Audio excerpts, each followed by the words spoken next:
buenas noches, bienvenidos a Signo Pesos, la economía al alcance de su pantalla. Estos son los temas claves de hoy. Nueva rebaja en la jornada laboral. Dentro de 2 semanas, la jornada semanal de los trabajadores colombianos disminuirá 1 hora más. Nos acompaña esta noche el exministro Ángel Custodio Cabrera, promotor de esta norma, para aclarar dudas sobre esta medida y sobre el futuro del Día de la Familia. Se agudiza la crisis de la salud. Sorpresivamente, la EPS Sura, una de las más importantes del país, anuncia que se retira del servicio. Les contaremos las razones y las reacciones que esto generó. Las acciones se sacuden. Tras los anuncios de la posible venta de Nutresa y la noticia de la salud o de la salida de la EPS Sura, las acciones de esos dos grupos empresariales tuvieron fuertes reacciones. Víctor Grosso nos contará lo que ocurrió.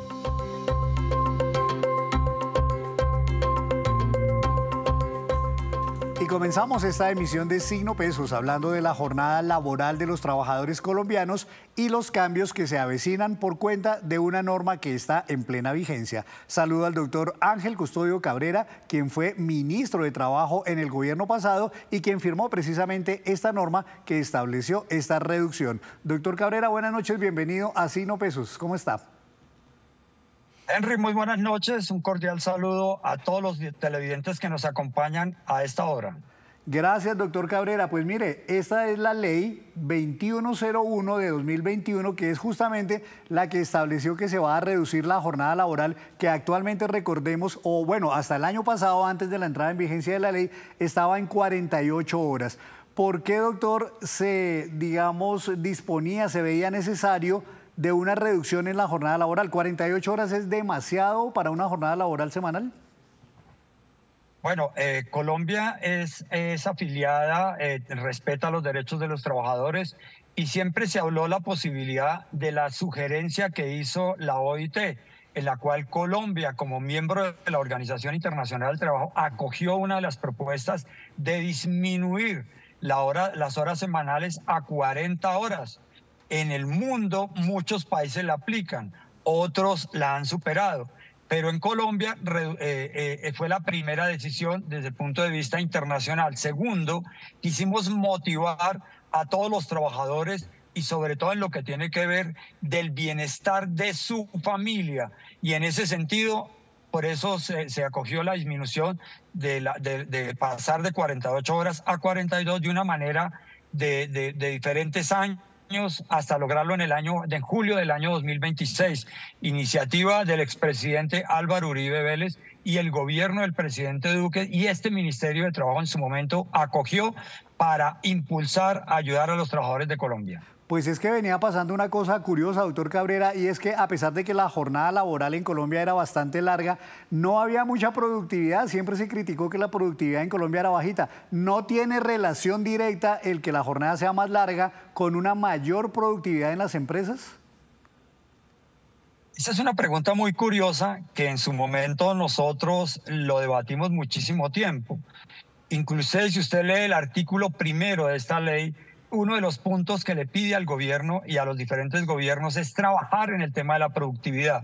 La productividad no significa que si usted trabaja más, produce más. Al contrario, si puede trabajar menos, pero con menos estrés, con mucha más motivación, la productividad se puede mejorar.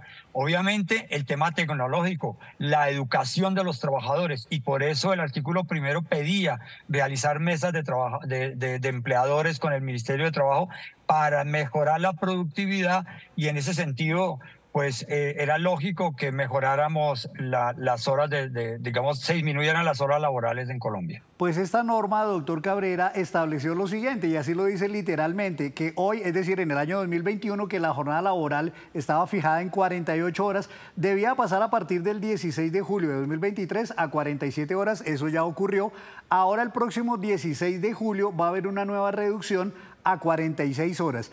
Y el próximo año tendría que haber una de 2 horas para que baje a 44 y otra en el 2026 para que baje finalmente a 42 horas, donde ya quedará ahí estabilizada. ¿Por qué, doctor, esta gradualidad. No sé si sean, digamos, muy rápido como algunos empresarios consideraban o si por el contrario se hubiera podido hacer con una gradualidad mucho más corta. Dentro de la misma ley hay una disposición que dice que si los trabajadores, los empleadores, como siempre, cuando se hace un contrato de trabajo, se ponen de acuerdo, pueden reducir la hora automáticamente a 42 horas. La reducción fue por sugerencia de los empleadores en ese momento que pedían que fuera gradual para efecto de capacitar, de que nos acomodáramos a esa nueva circunstancia y por eso quedó así. Y únicamente en 4 años, o sea, pasar del 2021 al 2026, pasando, obviamente arrancó hasta el año 2023. Y desde el año 25-26 se reduce 2 horas anuales. Entonces yo creo que se buscó siempre tratar de hacer un consenso con los empleadores de Colombia. Algunas empresas se están quejando de que esta reducción, pues muy buena para el trabajador, pero mala, dicen ellos, para las compañías, porque incrementa los costos laborales. Tienen que, digamos, pagar mayores erogaciones por cuenta de esta jornada, porque muchas veces tienen que contratar a otras personas para suplir el trabajo de las horas que ya no trabaja cada persona. ¿Es así, doctor? ¿Usted cree que hay un incremento en los costos laborales? Repito, esta es una ley del año 2021. Estamos en el año 2024 y yo creería que los empleadores debieron haberse adaptado a esta norma y creo que la mayoría, por no decir la totalidad, lo han hecho. Siempre los costos laborales será una discusión en cualquier tema. Y les doy otro dato. Desde el punto de vista político, la nueva reforma laboral prevé automáticamente no gradual, sino ya reducirla a 42 horas. Entonces, ahí tenemos una circunstancia política interesante que va a la nacional de la reforma laboral. Entonces, eso está planteado y nosotros fuimos muy respetuosos con los empleadores y por eso lo llevamos al año 2026. Y quiero hacer 2 claridades que son muy importantes, doctor, porque son recurrentes estas preguntas. La primera es, ¿la reducción de la jornada laboral puede implicar que al trabajador también le recorten, al menos en alguna parte, el salario que tenía? Para nada. Todos los derechos laborales adquiridos son intocables. Esta ley lo aclara en lo que fue aprobado en el Congreso de la República, donde se respeta el mismo salario. Para nada se puede disminuir. Y se hace un análisis de cómo pueden quedar las horas extras, cómo puede ser los recargos nocturnos y demás, que es donde de pronto los empleadores dicen, me aumentaron los costos laborales. Entonces, en ese orden de ideas, yo lo que invitaría a los empleadores es trabajar en la productividad, en ser más eficientes, en buscar que de alguna manera los costos en general se reduzcan y, repito, con una motivación más a los trabajadores, pueden ser mucho más, puede ayudar más a la productividad, insisto mucho, y a sacar adelante la economía de una empresa. Y una última duda, doctor Cabrera, y tiene que ver con el Día de la Familia, que es una de las jornadas ahora más queridas por los trabajadores porque ciertamente permite que uno pase tiempo con su familia, que descanse, y es un día remunerado que se puede tomar cada semestre, 1 por semestre. La duda que hay y la discusión entre muchos trabajadores es si se acaba el Día de la Familia a partir de este año o es el próximo año, o en qué momento es que se va a acabar el Día de la Familia. Bueno, el Día de la Familia se mantiene hasta que el empleador esté otorgando o esté implementada la reducción de 42 horas semanales. Mientras tanto, es imposible, así está en la ley, todas las normas anteriores se respetan y hasta el año 2026 se puede volver a hablar del Día de la Familia, de modo que pueden disfrutarlo 24, 25, 26. Ahora, si la empresa reduce las horas, automáticamente ahí sí tiene que haber un acuerdo con los empleadores y trabajadores para disminuir el Día de la Familia. Pero todo el mundo se ha acogido a las 42 horas en el año 2026. Por lo tanto, el Día de la Familia se mantiene hasta ese año, Henry. Pues doctor, muchísimas gracias, muy interesante el tema y muy oportunas las aclaraciones que usted nos entrega esta noche en Signo Pesos. Muchas gracias, doctor, por acompañarnos, muy amable. Henry, gracias por la invitación y estamos atentos a cualquier otro tema. Muy amable, buena noche. A usted muchas gracias. Es el exministro Ángel Custodio Cabrera quien precisamente como ministro promovió esta ley y de hecho ahí está su firma al final de esta norma. Hacemos así una breve pausa, pero cuando regresemos espere qué dice el Consejo Gremial sobre los anuncios de la EPS Sura de salir del mercado. Ya nos vemos.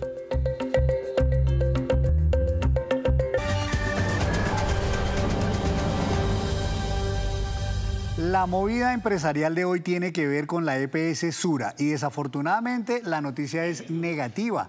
De manera sorpresiva, esta entidad anunció que no seguirá prestando servicios en la calidad de EPS que tenía. Más de 5 millones de afiliados a esta EPS quedan ahora en la incertidumbre. Veamos las explicaciones dadas por Juana Francisca Llano, presidenta de Suramericana.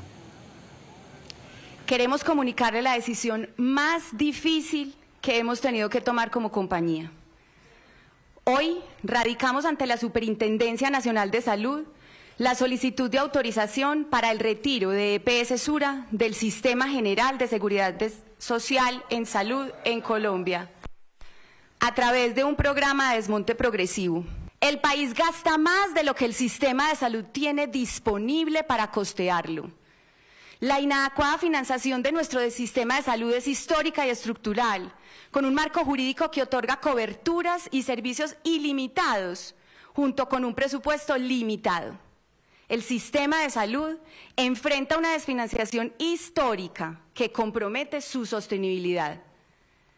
En EPS Sura hemos perdido entre el año 2022 y 2023 360.000 millones de pesos, lo que agotó nuestro patrimonio, tal y como lo advertimos al Gobierno Nacional desde julio de 2023.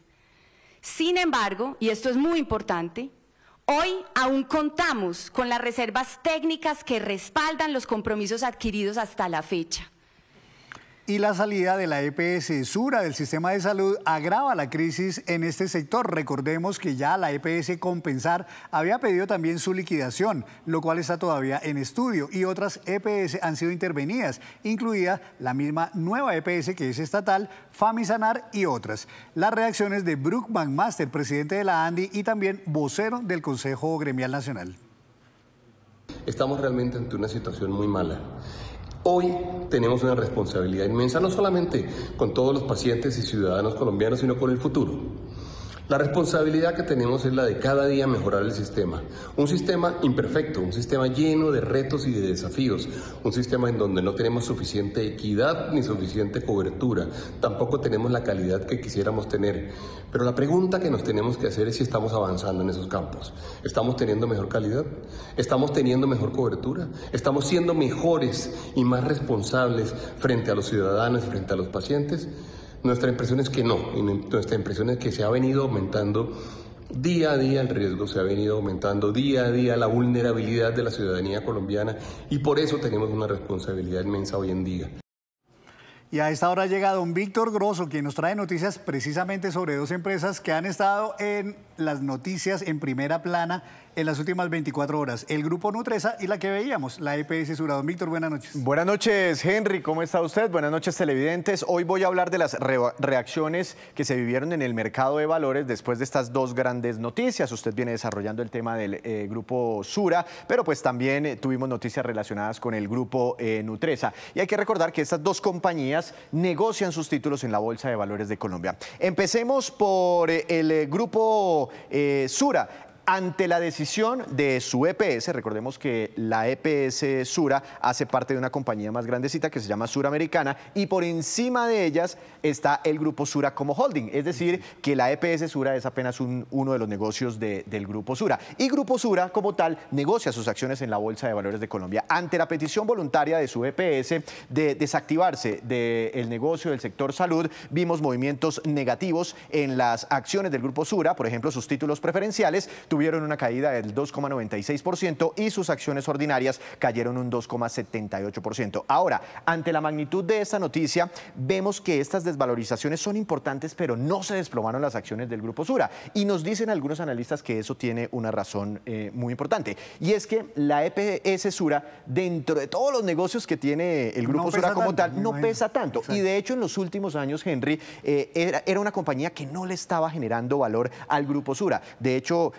pues como usted mostraba ahorita con la presidenta de la EPS Sura, venía registrando pérdidas en los últimos 2 años y cuando generó utilidades, las reinvirtió en el negocio, nunca las transfirió a su accionista mayoritario. Es decir, que no generó un impacto, digamos, significativo sobre toda la estabilidad financiera del Grupo Sura en ningún momento y digamos que por eso no hay una reacción muy importante, pero de todas formas hay que ver qué va a ocurrir con el futuro de la EPS, si la intervienen o no, bueno, en fin. ¿Y cómo le fue a Nutresa? Que en el caso contrario la noticia era, digamos, muy positiva para mucha gente, ¿no? O la han interpretado así los accionistas, aunque por allá en Antioquia están un poco achantados por esta noticia. Y le cuento, el Grupo Nutresa rápidamente, usted también lo ha destacado en las emisiones de Noticias Caracol, Henry, anunció al mercado de valores que es muy posible que vendan fragmentadamente algunas líneas de negocio. Ya lo está pensando el nuevo dueño del Grupo Sura, que es el Grupo Gilinski y sus socios árabes, porque han llegado peticiones de inversionistas internacionales. Entonces el Grupo Sura todavía tiene un puchito de accionistas pequeñitos que negocian sus acciones en la Bolsa de Valores de Colombia, no como antes, quedó un residuo muy pequeño y esos accionistas se animaron porque esperan beneficiarse eventualmente de una posible venta que maximice el valor de toda la compañía y ante eso el precio de la acción de Nutresa en la Bolsa de Valores de Colombia se disparó un 15%, un poquitico más y cerró operaciones en 40.300 pesos por acción. Pues don Víctor, muchísimas gracias por toda esta información y bueno, entonces quedamos ahí pendientes de qué otras noticias surgen alrededor. Esto seguirá estando muy movido. Claro que sí, don Víctor. Y bueno, le agradezco muchísimo y vamos ahora con otro tema muy importante que es el dato de cierre. Por eso yo quiero presentarles este que es nuestro dato de cierre esta noche. Un estudio del Observatorio Fiscal de la Universidad Javeriana encontró cuál es el salario más alto de un servidor público en Colombia. Es el del subsecretario del Senado, que si bien tiene un sueldo básico de 19,8 millones de pesos, al sumarle las bonificaciones, primas y otros ingresos que tiene asignados, la remuneración total queda en 89,2 millones de pesos. Y así terminamos por hoy. Los esperamos mañana con una nueva emisión y con toda la información económica que usted necesita saber. Esto es Signo Pesos, la economía al alcance de su pantalla. Buenas noches.